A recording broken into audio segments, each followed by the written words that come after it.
Qu'est-ce que le Québec veut? C'est ça la question qui revient au sujet des négociations constitutionnelles qui ont suivi la loi constitutionnelle de 1982. Bien sûr, pour parler, le Québec n'a pas donné son accord. En fait, la Constitution a été vue comme une trahison des intérêts du Québec. Alors, la question de légitimité de cet accord a demeuré. Par la suite, Brian Mulroney, dans les années 80, a été élu le chef du parti progressiste conservateur à l'époque. Le garde de Baie-Comeau promit de faire rentrer le Québec dans la famille canadienne. Alors, comment le faire? Il propose d'obtenir le consentement de l'Assemblée législative, de l'Assemblée nationale du Québec, afin de ratifier finalement la Constitution canadienne.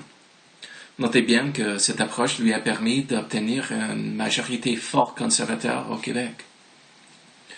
Aussi, à cette époque, René Lévesque était out, Robert Bourassa est le premier ministre du Québec. Mulroney rassemble tous les chefs des États provinciaux au bord du lac Meech et ils ont eu des négociations. Finalement, ils obtiennent le consentement pour un accord avec, parmi d'autres, le pouvoir accroisé dans le domaine d'immigration pour le Québec, plus de contributions du côté provincial dans le processus de sélection pour les sénateurs, les juges de la Cour suprême, et aussi la clause notoire de la société distincte. Bien sûr, cette entente est perçue comme étant une grande victoire, mais Mulroney n'a pas tenu en compte qu'il existait un droit de réserve pour chaque province. Ceci a été parti de l'accord de 1982 de Trudeau.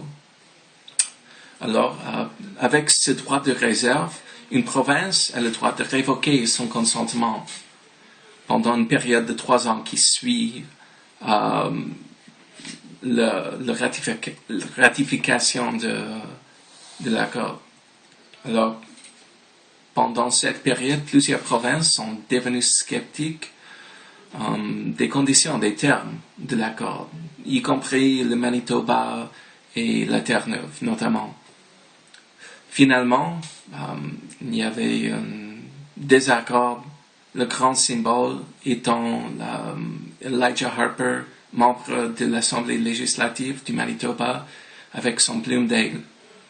Par la suite, en juin 1990, l'accord Meech fait échec.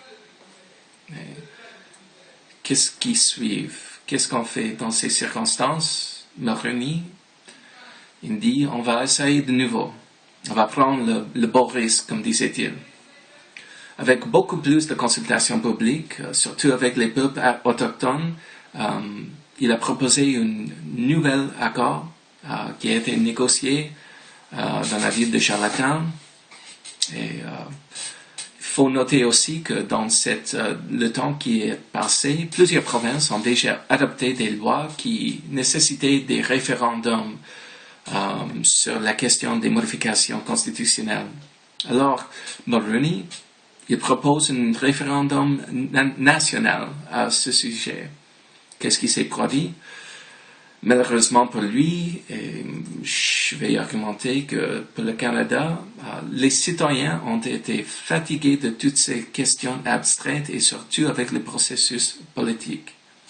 Le 26 octobre 1992, l'accord de Charlottetown fait échec aussi, cette fois par la voie d'une élection nationale, un référendum national. Il faut aussi noter, c'est intéressant de voir que malgré le fait que 6 des 10 provinces ont rejeté l'accord, au niveau national, le taux de refus de l'accord a été presque exactement le même que pour le référendum qui ont eu par la suite au Québec sur la question de l'indépendance nationale en 1995. Cette belle initiative alors a été frustrée par les acteurs politiciens. À plusieurs égards, L'accord de Charlottetown était une entente que Mulroney aurait dû essayer la première fois. Cet accord comprenait notamment un Sénat réformé avec égalité entre les provinces et représentation autochtone. Il incluait aussi la clause Canada, qui était une tentative d'établir les valeurs canadiennes de base, fondamentales, comme la protection de l'environnement, l'égalité sexuelle et raciale, autonomie pour les autochtones, l'accès à l'éducation et un système de santé, et plus. Alors, c'était un dommage pour le Canada aussi que pour le Québec.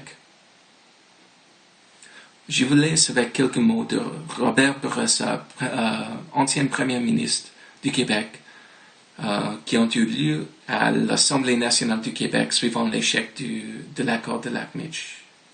Il dit: sur le plan politique, toutefois, on doit constater qu'à l'adjournement de cette première partie, l'accord de Lac-Meech n'est pas ratifié. Donc, la résolution du Québec qui a été adoptée il y a 3 ans, moins d'une journée, n'a plus d'existence juridique. Au nom de tous les Québécois, je vais exprimer ma profonde déception. Déception qui s'explique, Monsieur le Président, par tous les efforts qui ont été faits par différents gouvernements depuis une dizaine d'années. En 1985, nous avons proposé au Canada anglais des conditions qui ont été jugées par tous comme étant modérées et raisonnables. À 3 reprises, nous nous sommes entendus sur l'ensemble de ces conditions. En 1987, il y avait eu une entente à la suite de 3 changements du gouvernement. La signature qui avait été donnée par les provinces n'a pas été respectée. Cette fois encore, en 1990, 2 provinces qui s'étaient engagées à tout faire pour faire adopter la résolution n'ont pas respecté leur engagement. Jusqu'à 1985, on disait « What does Québec want ?» Nous avons exprimé clairement les demandes du Québec et toute l'équipe du gouvernement, et je veux rendre hommage au ministre responsable, député de Jean Talon, qui a fait un travail extraordinaire dans la réalisation de ce dossier et avec toute son équipe. Donc, depuis 1985, la question est « What does Canada want ?» Je vous laisse avec cette question. Qu'est-ce que le Canada veut? Merci et à la semaine prochaine.